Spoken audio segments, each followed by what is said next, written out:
কানে কি কম শোনো? বললাম তো আজ থেকে আমি সংসার চালাবো। দেখো বউ, সবকিছু এত ইজিলি নিও না। তুমি জানো সংসার চালানো কতটা টাফ? দেখো, বিয়ে করে এই সংসারে আমি 6 বছর কাটিয়েছি, আজকাল তো আসেনি, আর তুমি আমাকে সংসার চালানো শেখাচ্ছ? আচ্ছা, আমি একটা জিনিস বুঝতে পারছি না, যে এই এতগুলো বছর তুমি সংসার নিয়ে মাথা ঘামাওনি, এখন কেন তুমি মরিয়া হয়ে পড়েছো সংসারটাকে চালানোর জন্য? কি ব্যাপার বলো তো? মাস গেলে যেই টাকাটা তুমি তোমার মায়ের হাতে তুলে দাও, সেখান থেকে কিছু টাকা চুরি করে তোমার মা তোমার বোনের বাড়িতে পাঠায়। খবর রেখেছো কি? এই চুপ করো, কি যাতা বলছো তুমি? মা শুনলে কি ভাববে? শুনে শুনুক, সত্যি কথার ভয় নেই। এরপর ছেলেটি বিরক্তি হয়ে বাড়ি থেকে বেরিয়ে গেল।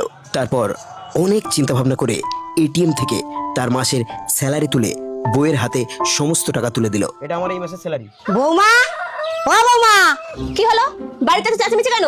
বৌমা, এই কচু শাক কেটে এনেছি আর ফ্রিজে চিংড়ি মাছ আছে, ওই দিয়ে আজকে রান্না হবে। শাশুড়ি মা, আপনার এই কচু শাক 6 বছর ধরে খেয়ে খেয়ে না আমার এই গলাটা চুল করছে, তাই আজ থেকে কচু শাক হাঁটান তো। আজ থেকে বাড়িতে চিকেন বিরিয়ানি, চিকেন চাপ, মাটন বিরিয়ানি এইসবই হবে, বুঝলেন? কি ব্যাপার বৌমা, এত আয়োজন কেন? আরে জান জান, আধা ব্যাপারই হয়ে এত জাহাজের খবর রাখছেন কেন বলুন তো? শুধু জেনে রাখবেন, আজ থেকে আমি সংসার চালাচ্ছি। আপনি এক কাজ করুন তো, হালকা করে পা ধুয়ে ঘরে গিয়ে শুয়ে পড়ুন। দাদাবাবু, ও দাদাবাবু ওঠেন।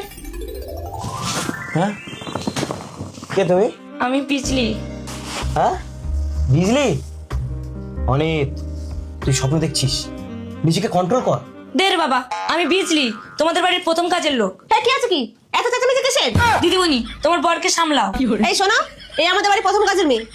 হ্যাঁ, সবকিছু তাহলে রিয়েলিটি চলছে? এই বিজলি চল, আমার খাওয়ার ব্যবস্থা করবি। এরপর বউটি তার ইচ্ছা মতো খাওয়া শুরু করলো, চিকেন, মাটন, দই, মিষ্টি। কিন্তু এইভাবে বেশ কিছুদিন চলার পর বিপত্তি ঘটলো অন্যদিন। শিগগিরই ডাক্তার ডেকে নিয়ে এসো, আমি সকালবেলাতে 10 বার হয়ে গেছি পেটে হাওয়া দে। হ্যাঁ, সকাল দিয়ে 10 বার হেগেছো? এই শিগগির টাকা দাও, আমি ডাক্তার ডেকে নিয়েছি। আরে স্বামী, আমার কাছে মাত্র একটাই 200 টাকার নোট পড়ে আছে, আর কিছু নেই, তুমি দাও। আরে, তোমার কি মাথাটা খারাপ হয়ে গেছে?